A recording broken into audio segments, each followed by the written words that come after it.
एक डॉक्टर जिसका काम था जिंदगी देना। एक इंसान जिसे लोग अपनी जान सौंप देते हैं। लेकिन अगर वही इंसान मौत का सौदागर बन जाए तो। ये कहानी है देवेंद्र शर्मा की।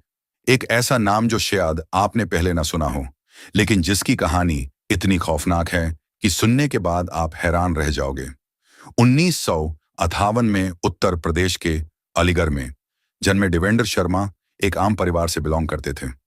बचपन बिल्कुल नॉर्मल था। ना कोई अजीब बात, ना कोई ऐसी निशानी जो बताए कि ये लड़का आगे चलकर एक सीरियल किलर बनेगा। समय के साथ उसने पढ़ाई की और डॉक्टर बनने का सपना देखा। 1922 में उसकी शादी हो गई और 1984 में उसने पटना से ब्याम्स की डिग्री हासिल की। एक एजुकेटेड इंसान, एक जिम्मेदार पति और एक डॉक्टर के रूप में उसकी जिंदगी बिल्कुल सीधी चल रही थी।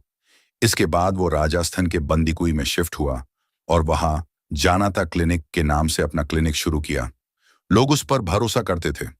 वो पेशेंट्स का इलाज करता था और धीरे धीरे एक रिस्पेक्टेड डॉक्टर बन गया।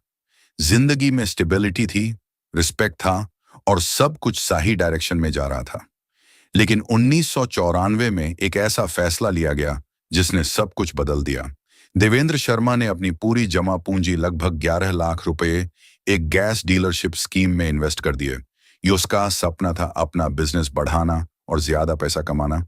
लेकिन कुछ ही समय में पता चला कि वो स्कीम एक फ्रॉड थी और उसका सारा पैसा डूब गया। ये एक बड़ा झटका था। उस समय के हिसाब से 11 लाख रुपए बहुत बड़े होते थे। इस नुकसान ने उसे अंदर से तोड़ दिया और यहीं से उसके अंदर एक नया अंधेरा पैदा हुआ। वो वापस अलीगढ़ लौट आया, लेकिन अब वो पहले जैसा इंसान नहीं था। उसका दिमाग सिर्फ एक चीज पर टिक गया था और वो था पैसा, जल्दी और ज्यादा पैसा कमाना, चाहे उसके लिए कोई भी रास्ता क्यों न चुनना पड़े। यही से उसने क्राइम की दुनिया में कदम रखा। सबसे पहले उसने एक नकली गैस एजेंसी शुरू की, जहां वो इलीगल तरीके से एलपीजी सिलेंडर्स बेचने लगा। धीरे धीरे इस काम में उसका कॉन्फिडेंस बढ़ता गया, लेकिन उसकी ग्रीड भी बढ़ रही थी। फिर उसने एक और ज्यादा डेंजरस रास्ता चुना और वो था इलीगल किडनी ट्रांसप्लांट रैकेट। एक डॉक्टर होने के नाते उसके पास मेडिकल नॉलेज थी और उसने इसका गलत इस्तेमाल किया। एक और डॉक्टर अमित के साथ मिलकर वो लोगों को धोखा देकर इलीगल किडनी ट्रांसप्लांट करने लगा। गरीब लोगों को फंसाया जाता, उन्हें पैसौन का लालच दिया जाता और फिर उनकी किडनी निकाल ली जाती। हर ट्रांसप्लांट पर यूं 5 से 7 लाख रुपए मिलते थे और धीरे धीरे वो इस काम से लाखों कमाने लगा। पुलिस के हिसाब से उसने लगभग 125 इलीगल किडनी ट्रांसप्लांट किए। लेकिन यहां तक आते आते उसका दिल बिल्कुल पत्थर बन चुका था। एब यूज ना किसी की जान की परवाह थी और ना ही किसी के दर्द का एहसास। और फिर आया उसकी जिंदगी का सबसे दारवाना मोड़, जब उसने पहली बार किसी का खून किया। रात के अंधेरे में सुनसान सड़कों पर वो और उसकी टीम एलपीजी ट्रक्स का इंतजार करते थे। जैसे ही कोई ट्रक आता, वो उसे रोक लेते, ड्राइवर को बहाने से नीचे उतारते और फिर उसकी हत्या कर देते। एक ठंडी और सोची समझी हुई हत्या, जिसमें ना गुस्सा होता था, ना ही कोई जज्बात, सिर्फ पैसा। उसके बाद ट्रक में भरे सिलेंडर्स को अपनी नकली गैस एजेंसी में बेच दिया जाता और ट्रक को ब्लैक मार्केट में निकाल दिया जाता। और सबसे खौफनाक हिस्सा था लाशों का गायब हो जाना।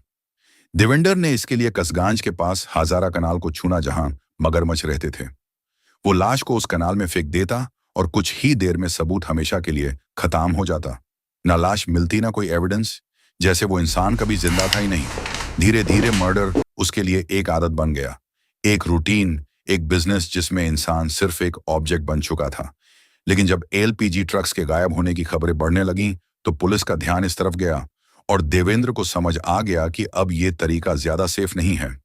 इसलिए उसने अपना प्लान बदला और एक नया तरीका निकाला, जो और भी ज्यादा साइलेंट और इफेक्टिव था। अब वो दिल्ली या जयपुर से टैक्सी बुक करता, एक नॉर्मल कस्टमर की तरह बिहेव करता। ड्राइवर को लगता कि ये एक आम सफर है, लेकिन यूज क्या पता होता कि ये उसकी जिंदगी का आखिरी सफर है। देवेंद्र यूज कसगंज के पास ले जाता, एक सुनसान जगह पर रुकवाता और फिर अचानक उस पर हमला करके उसकी हत्या कर देता। उसके बाद लाश को वहीं हजारा चैनल में फेंक दिया जाता और टैक्सी को 20 से 25 हजार रुपए में ब्लैक मार्केट में बेच दिया जाता। इस तरह वो सालों तक बिना पकड़े गए लोगों को मारकर पैसा कमाता रहा। उसके लिए ये सब एक नॉर्मल काम बन चुका था। एक ऐसा काम जिसमें न डर था न पछतावा, सिर्फ लालच था।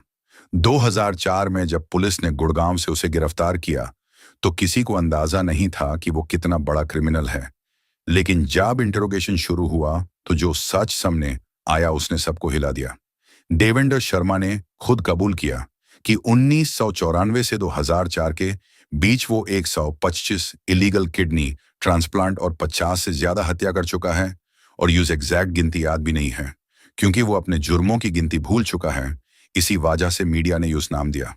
डॉक्टर डेथ कोर्ट ने यूज के मामलों में गिल्टी पाया और यूज लाइफ इम्प्रिजनमेंट की सजा दी गई। एक केस में उसे डेथ पेनल्टी भी दी गई थी जो बाद में लाइफ इम्प्रिजनमेंट में बदल दी गई। उसे जयपुर सेंट्रल जेल में बंद कर दिया गया और सबको लगा कि अब ये कहानी यहीं खत्म हो गई है। लेकिन असल में सबसे बड़ा ट्विस्ट अभी बाकी था। 16 साल जेल में रहने के बाद जनवरी 2020 में यूस 20 दिन के पैरोल पर छोड़ा गया। लेकिन वो वापस ही नहीं आया। वो सीधा दिल्ली चला गया और वहां एक नई पहचान के साथ रहने लगा। उसने एक विधवा औरत से शादी कर ली और प्रॉपर्टी डीलर के रूप में काम करने लगा, जैसे उसका पास्ट कभी था ही नहीं। वो लोगों के बीच एक आम इंसान की तरह रह रहा था, लेकिन कानून से कोई ज्यादा देर तक नहीं बच सकता।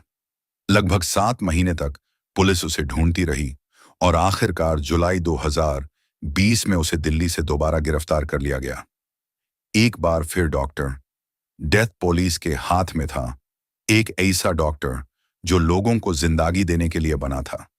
लेकिन उसने अपनी नॉलेज और पोजीशन का गलत इस्तेमाल करके लोगों की जिंदगी छीन ली। ये कहानी सिर्फ एक क्रिमिनल की नहीं है, बल्कि ये कहानी है लालच की। एक ऐसे इंसान की जो पैसे के लिए इतना अंधा हो गया कि उसने इंसानियत को ही खत्म कर दिया।